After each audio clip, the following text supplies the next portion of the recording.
Okay, so I've been asked to give a quick rundown on the components in the back of a G-WIZ. I wasn't able to do it with mine because it's all packed. So this is in the back of an AC, but the REVA I version.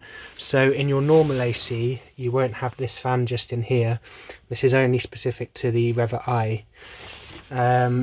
So where do we start? So first of all, you have your positive lead, you have your negative lead, and inside here is something that you don't want to take out. There's a little fuse in there, so that if anything goes wrong with your pack, it just blows the fuse instead of anything else. That positive lead comes up to a contactor. This is wired into the dash somewhere, so that when you turn the key, that engages and gives you power through your positive lead. So the negative just connects up to here and then heads over into the controller. You don't need to know too much about these particular controls because you're not going to be tampering with them, but this then this controller turns it into AC, and those are your three-phase AC wires going into the motor underneath the car. So that's just all you need to think about really when it comes to plugging in the batteries. If everything else is good, nothing's disconnected, you just connect these straight up. Now the other thing coming off the lead acid batteries is this part just here, which I haven't got plugged in, with all the little individual sensor leads that connect to the 6-volt batteries. Now if you're not going to be using standard batteries, this can come out, which is why I've unplugged it. Otherwise it just plugs into this here on the EMS and into here, and there's two connections that plug into there too. So moving on, this is the EMS, and this is the battery management system for the lead acid. It controls various things, fans, heaters, battery heater, and it also ramps down the speed to 10 mile an hour turtle pace if you run the batteries down to 48 volts. Now if you're running a system like mine where I've got 54.6 volt full charged lithium batteries, you can take this out completely. You don't need it. And what I have done myself in this instance is there's a couple of cooling fans at the back of the AC.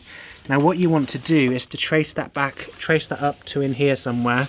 There's a negative and a positive lead. You want to take the two negatives and wire them inside the car somewhere, maybe to the ground here or some other ground somewhere where you can just attach the negative and put a switch in. And what that will do is activate those fans under the bumper and draw air through here to make sure the controller stays cool. Now looking at the service manual, it looks as though it doesn't actually come on with when the car's running. It's mainly for charging by the looks of it, because when you're stationary there's no airflow. There's actually a bit of air cooling underneath the car which flows through when you're driving and pushes the air through. So but just as I'm towing and the controller gets quite hot on the Devonshire hills especially, I have wired that up so that I've got the fans functioning even when I don't particularly need them. It just keeps the controller very cool, and the amount of power they draw is absolutely minimal. They're only 12 volt, like 1 watt or less, so it's worth doing. It's probably not essential if you're only doing short trips, but it's definitely essential if you want to make a long range vehicle. Otherwise your controller will end up getting burnt out when you're using boost mode up hills a lot. I mean, you've got a few fuses in here, nothing too complicated. They're usually labelled, so you've got your heater fuse and you've got your harness fuse. If that goes, then you've obviously shorted something major and you've probably blown your EMS here too in the process. And that's your so that's your little fuse for the ignition, which I believe plays a part in starting this contactor. But as you can see, that's where that lead comes off. It's a 48 volt feed. Yep, and that goes somewhere, and then that feeds the contactor. So that's that side of the spectrum. Now what you have here is your 48 volt charger, which also has a DC to DC converter built into it, which is right here. The charger, that don't have to really worry about it as long as it's working. That's all plugged into your EMS, and if you've got your standard set of batteries in the front, that will, and your BMS cables over there, that will all do its thing, and that will regulate your lead acid. Now when you unplug it, it goes back to default and just pumps 48 amps into whatever's plugged in. So I mean, I personally don't use it, so what I would do if I had a different set of batteries is unplug the wires straight from here, and then that, so this wire here that plugs into the charger, if you're doing your own conversion, you just unplug these wires. They're just like, they're an interesting connection. There's like a little, you put a little screwdriver in the end of this block, and then these slide straight out. It just lifts up a little thing there. Now that is connected to this. So your standard 3-pin like Caravan Commando 16 amp socket, and that way you can wire up your own charger and power it from within, from using the car's original charge socket. Yes, I don't think there's much else to talk about here. Yeah, it's a very simple thing. Now if you end up getting yourself a programming controller, unlike the DC, which actually has a plug on top of here, now the DC is slightly different. You've got the controller here, you've got your EMS on this side, and you've got your charger horizontally facing this way. So it's all very similar in terms of components, except you'll be missing all of these, I think they're ferrite things, that just to prevent any certain frequencies from escaping the wires. I think it's to do with emergency signals and things, so it doesn't interfere with any radio waves. But I mean, I could be wrong.